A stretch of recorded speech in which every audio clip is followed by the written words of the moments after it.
ओम शांति।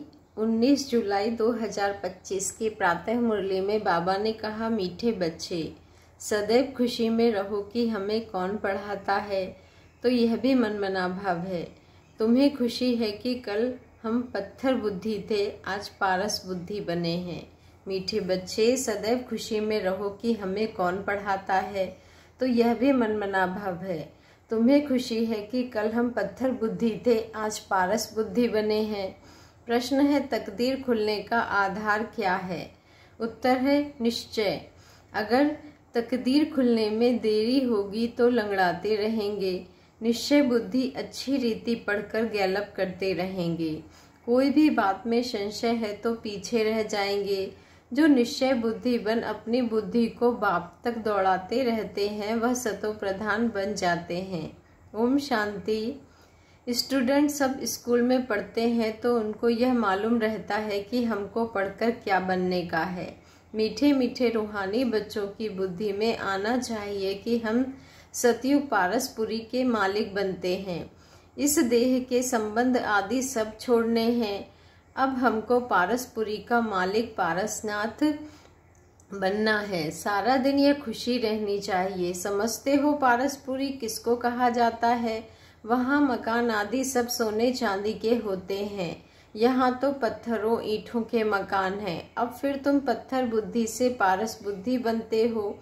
पत्थर बुद्धि को पारस बुद्धि जब पारसनाथ बनाने वाला बाप आए तब बनाए ना। तुम यहाँ बैठे हो, जानते हो हमारा स्कूल ऊंचते ऊंच है।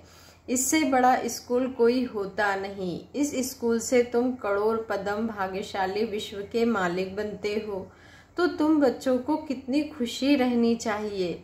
इस पत्थर बुद्धि से पारस बुद्धि में जाने का यह पुरुषोत्तम संगम युग है। कल पत्थर बुद्धि थे, आज पारस बुद्धि बन रहे हैं। यह बात सदैव बुद्धि में रहे तो भी मनमना भाव ही है। स्कूल में टीचर आते हैं पढ़ाने के लिए। स्टूडेंट को दिल में रहता है अभी टीचर आया कि आया। तुम बच्चे भी समझते हो हमारा टीचर तो स्वयं भगवान है। वह हमको स्वर्ग का मालिक बनाते हैं तो जरूर संगम पर आएंगे। अभी तुम जानते हो मनुष्य पुकारते रहते हैं और वह यहाँ आ गए हैं। बाबा कहते हैं कल्प पहले भी ऐसा हुआ था, तब तो लिखा हुआ है विनाश काले विपरीत बुद्धि, क्योंकि वह है पत्थर बुद्धि। तुम्हारी है विनाश काले प्रीत बुद्धि। तुम पारस बुद्धि बन रहे हो तो ऐसी कोई युक्ति निकालनी चाहिए जो मनुष्य जल्दी समझे। यहाँ भी बहुतों को ले आते हैं तो भी कहते हैं शिव बाबा ब्रह्मा तन में कैसे पढ़ाते होंगे, कैसे आते होंगे, कुछ भी समझते नहीं हैं। इतने सब सेंटर्स पर आते हैं, निश्चय बुद्धि है ना। सब कहते हैं शिव भगवान वाच। शिव ही सभी का बाप है। श्री कृष्ण को थोड़े ही सबका बाप कहेंगे। इसमें मूझने की तो बात ही नहीं, परंतु तकदीर देरी से खुलने की है तो फिर लंगड़ाते रहते हैं। कम पढ़ने वाले को कहा जाता है यह लंगड़ाते हैं। संशय बुद्धि पीछे रह जाएंगे। निश्चय बुद्धि अच्छी रीति पढ़ने वाले आगे गैलप करते रहेंगे। कितना सिंपल समझाया जाता है, जैसे बच्चे दौड़ी लगाकर निशान तक जाकर फिर लौट आते हैं। बाप भी कहते हैं बुद्धि को जल्दी शिव बाबा पास दौड़ाएंगे तो सतो प्रधान बन जाएंगे। यहाँ समझते भी अच्छा है, तीर लगता है फिर भी बाहर जाने से खलास हो जाते हैं। बाबा ज्ञान इंजेक्शन लगाते हैं तो उसका नशा चढ़ना चाहिए ना, लेकिन चढ़ता ही नहीं है। यहाँ बाबा कहते हैं यहाँ ज्ञान अमृत का प्याला पीते हैं तो असर होता है, बाहर जाने से ही भूल जाते हैं। बच्चे जानते हैं ज्ञान सागर पतित पावन सदगति दाता लिबरेटर एक ही बाप है। वही हर बात का वर्षा देते हैं। कहते हैं बच्चे तुम भी पूरे सागर बनो। जितना मेरे में ज्ञान है उतना तुम भी धारण करो। शिव बाबा को देह का नशा नहीं है। बाप कहते हैं बच्चे हम तो सदैव शांत रहते हैं। तुमको भी जब देह नहीं थी तो नशा नहीं था। शिव बाबा थोड़े ही कहते हैं यह हमारी चीज है, यह तन लोन लिया है। लोन ली हुई चीज अपनी थोड़े ही हुई, हमने इनमें प्रवेश किया है थोड़े टाइम के लिए सर्विस करने अर्थ। अभी तुम बच्चों को वापस घर चलना है, दौड़ी लगानी है भगवान से मिलने के लिए। बाबा कहते हैं इतने यज्ञ तप आदि करते रहते हैं, समझते थोड़े ही हैं कि वह मिलेगा कैसे। समझते हैं कोई ना कोई रूप में भगवान आ जाएगा। बाप समझाते तो बहुत सहज सहज है, प्रदर्शनी में भी तुम समझाओ। सतयुग त्रेता की आयु भी लिखी हुई है, उसमें 2500 वर्ष तक बिल्कुल एक्यूरेट है। सूर्यवंशी के बाद होते हैं चंद्रवंशी। फिर दिखाओ, रावण का राज्य शुरू हुआ और भारत पतित होने लगा। द्वापर कलयुग में रावण राज्य हुआ, तिथि तारीख लगी हुई है। बीच में रखो संगम युग, रथी भी जरूर चाहिए ना, इस रथ में प्रवेश हो। बाप राजयोग सिखलाते हैं जिससे यह लक्ष्मी नारायण बनते हैं। किसको भी समझाना तो बहुत सहज है। लक्ष्मी नारायण की डिनोस्टी कितने समय चलती है और सब घराने हैं हद के, यह है बेहद का। इस बेहद की हिस्ट्री ज्योग्राफी को जानना चाहिए ना। अभी है संगम युग, फिर देवी राज्य स्थापन हो रहा है। इस पत्थर पूरी पुरानी दुनिया का विनाश होना है। विनाश ना हो तो नई दुनिया कैसे बनेगी। अब कहते हैं न्यू दिल्ली। अभी तुम बच्चे जानते हो न्यू दिल्ली कब होगी। नई दुनिया, बाबा कहते हैं नई दुनिया में नई दिल्ली होती है। गाते भी है ना, जमुना के कंठे पर महल होते हैं। जब इन लक्ष्मी नारायण का राज्य है तब कहेंगे न्यू दिल्ली पारसपुरी। नया राज्य तो सतयुग में लक्ष्मी नारायण का ही होता है। मनुष्य तो यह भी भूल गए हैं कि ड्रामा कैसे शुरू होता है, कौन कौन मुख्य एक्टर्स हैं, यह जानना चाहिए ना। एक्टर्स तो बहुत है, इसलिए मुख्य एक्टर्स को तुम जानते हो। तुम भी मुख्य एक्टर्स बन रहे हो। बाबा कहते हैं सबसे मुख्य पार्ट तुम बजा रहे हो। तुम रूहानी सोशल वर्कर हो, बाकी सब सोशल वर्कर्स हैं। जिस्मानी, तुम रूहों को समझाते हो, पढ़ती रूह है। मनुष्य समझते हैं जिस्म पढ़ता है, यह किसको भी पता नहीं है कि आत्मा इन ऑर्गन्स द्वारा पढ़ती है।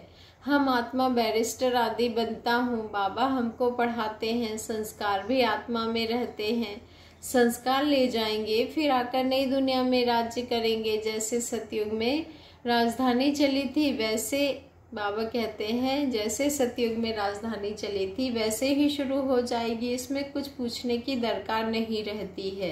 देह अभिमान में कभी नहीं आओ, अपने को आत्मा समझो। कोई भी विकर्म नहीं करो, याद में रहो, नहीं तो एक विकर्म का बोझ 100 गुना हो जाएगा। बाबा कहते हैं हड़गुड़ एकदम टूट जाते हैं, उसमें भी मुख्य विकार है काम। कई कहते हैं बच्चे तंग करते हैं, फिर मानना पड़ता है। अब यह कोई पूछने का नहीं रहता है, यह तो छोटा पाई पैसे का पाप कहेंगे। तुम्हारे सिर पर तो जन्म जन्मांतर के पाप है, पहले उनको तो भस्म करो। बाप पावन होने का बहुत सहज उपाय बतलाते हैं। तुम एक बाप की याद से पावन बन जाएंगे। भगवान उवाच बच्चों प्रति, तुम आत्माओं से बात करता हूँ और कोई मनुष्य ऐसे समझ ना सके, वह तो अपने को शरीर ही समझते हैं। बाप कहते हैं मैं आत्माओं को समझाता हूँ, गाया भी जाता है।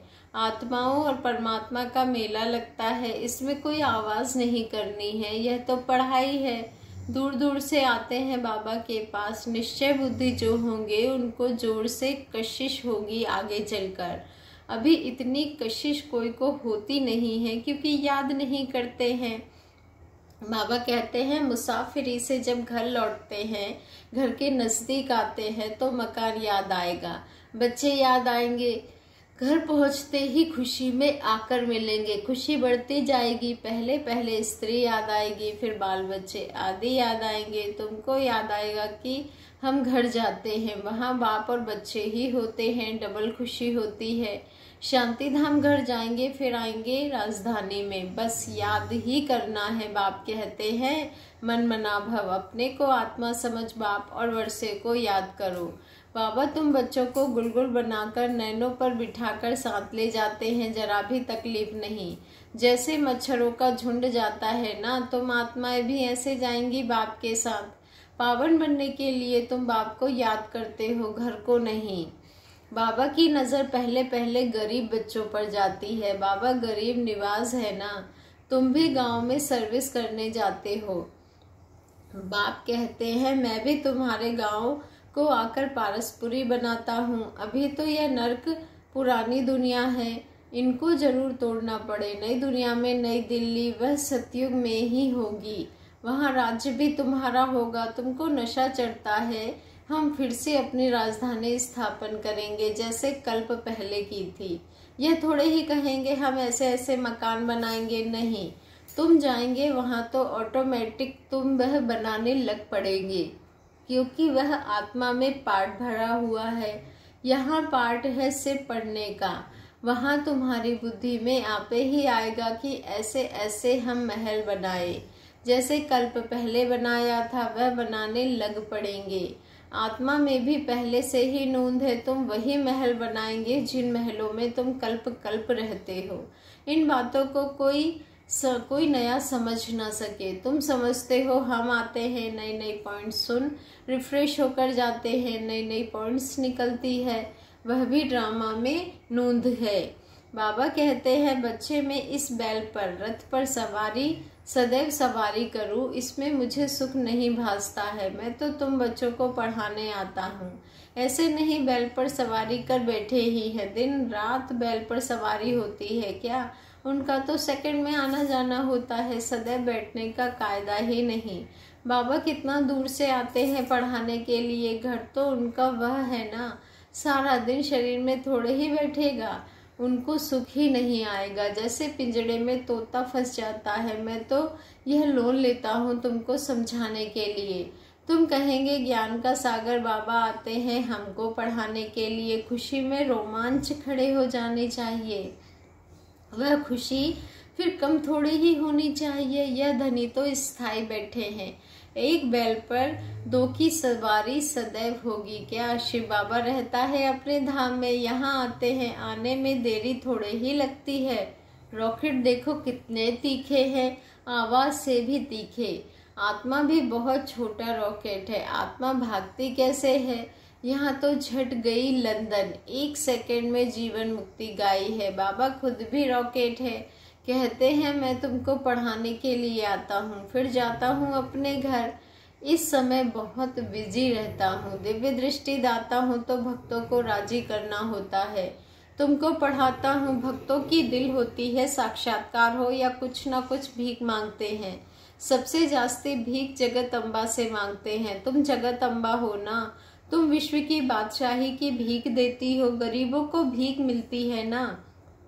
हम भी गरीब हैं तो शिव बाबा स्वर्ग की बादशाही भीख में देते हैं। भीख कुछ और नहीं, सिर्फ कहते हैं बाप को याद करो तो विकर्म विनाश होंगे, शांति धाम में चले जाएंगे। मुझे याद करो तो मैं गारंटी करता हूँ तुम्हारी आयु भी बड़ी हो जाएगी। सतयुग में मृत्यु का नाम नहीं होता, वह है अमर लोक, वहाँ मृत्यु का नाम नहीं होता। सिर्फ एक खाल छोड़ दूसरी लेते हैं, इसको मृत्यु कहेंगे क्या? वह है अमरपुरी। साक्षात्कार होता है, हमको बच्चा बनना है, खुशी की बात है। बाबा की दिल होती है अब जाकर बच्चा बनूं, जानते हैं गोल्डन स्पून इन माउथ होगा। एक ही सिकीलधा बाप का बच्चा हूँ, बाप ने अडॉप्ट किया है। मैं सिकीलधा बच्चा हूँ तो बाबा कितना प्यार करते हैं। बाबा कहते हैं एकदम प्रवेश कर लेते हैं, यह भी खेल है ना, खेल में हमेशा खुशी होती है। यह भी जानते हैं जरूर बहुत बहुत भाग्यशाली रथ होगा जिसके लिए गायन है ज्ञान सागर। इनमें प्रवेश कर तुमको ज्ञान देते हैं। तुम बच्चों के लिए एक ही खुशी बहुत है, तुम बच्चों के लिए एक ही खुशी बहुत है। भगवान आकर पढ़ाते हैं, भगवान स्वर्ग की राजाई स्थापन करते हैं। हम उनके बच्चे हैं तो फिर हम नरक में क्यों हैं? यह किसकी भी बुद्धि में नहीं आता। तुम तो भाग्यशाली हो जो विश्व का मालिक बनने के लिए पढ़ते हो। ऐसी पढ़ाई पर कितना अटेंशन देना चाहिए। अच्छा, मीठे मीठे सिकीलधे बच्चों प्रति माता पिता बाप दादा का याद प्यार और गुड मॉर्निंग। रूहानी बाप की रूहानी बच्चों को नमस्ते और हम रूहानी बच्चों की रूहानी माता पिता बाप दादा को दिल से याद प्यार गुड मॉर्निंग और नमस्ते। शुक्रिया बाबा, शुक्रिया। धारणा के लिए मुख्य सार है, फर्स्ट पॉइंट है इसी डबल खुशी में रहना है कि अब मुसाफिरी पूरी हुई। पहले हम अपने घर शांति धाम में जाएंगे, फिर अपनी राजधानी में आएंगे। सेकंड पॉइंट है सिर पर जो जन्म जन्मांतर के पापों का बोझ है उसे भस्म करना है। देह अभिमान में आकर कोई भी विकर्म नहीं करना है। वरदान है श्रेष्ठ संकल्पों के सहयोग द्वारा सर्व में शक्ति भरने वाले शक्तिशाली आत्मा भव। श्रेष्ठ संकल्पों के सहयोग द्वारा सर्व में शक्ति भरने वाले शक्तिशाली आत्मा भव। आज का स्वमान है, मैं शक्तिशाली आत्मा हूँ। सदा शक्तिशाली भव का वरदान प्राप्त कर सर्व आत्माओं में श्रेष्ठ संकल्पों द्वारा बल भरने की सेवा करो। जैसे आजकल सूर्य की शक्ति जमा करके कई कार्य सफल करते हैं, ऐसे श्रेष्ठ संकल्पों की शक्ति अपनी जमा हो जो औरों के संकल्पों में बल भर दो। ये संकल्प इंजेक्शन का काम करते हैं, इससे अंदर वृत्ति में शक्ति आ जाती है। तो अब श्रेष्ठ भावना व श्रेष्ठ संकल्प से परिवर्तन करना इस सेवा की आवश्यकता है। स्लोगन है, मास्टर दुख हरता बन दुख को भी रूहानी सुख में परिवर्तन करना, यही आपका श्रेष्ठ कर्तव्य है। मास्टर दुख हरता बन दुख को भी रूहानी सुख में परिवर्तन करना, यही आपका श्रेष्ठ कर्तव्य है। आज का अव्यक्त इशारा है, संकल्पों की शक्ति जमा कर श्रेष्ठ सेवा के निमित्त बनो। कोई बच्चे कभी कभी बड़ा खेल दिखाते हैं, व्यर्थ संकल्प इतना फोर्स से आते हैं जो कंट्रोल नहीं कर पाते।